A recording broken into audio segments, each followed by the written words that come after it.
Hello everyone, welcome to bmodeler.com. We are seeing a series of options which is available, small options which is available in with the Revit. So in this tutorial, we are using Revit 2026. When you are taking the wall tool, you have an option of place by room. There is an option when you are wanted to create a finish wall, you can use this option where you can create your finish wall by default using the generic model options or any wall type that you wanted to have. Wall finish 10 millimeter or anything like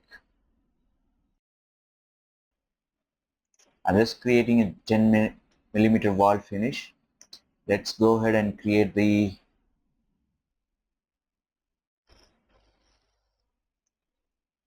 wall finish by the room.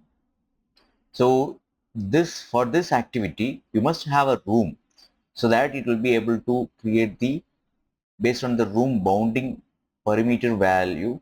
Automatically it will be highlighted. The one more thing is that when you press the tab key, it automatically ignores the column that you have inside your room bounding options. Whether you want to have a finishing along the column or you want to ignore the column. So I want to include column as well. So I can select like this with the wall type that we have created, and we can change the wall property as usual, that whatever the wall thickness that we wanted.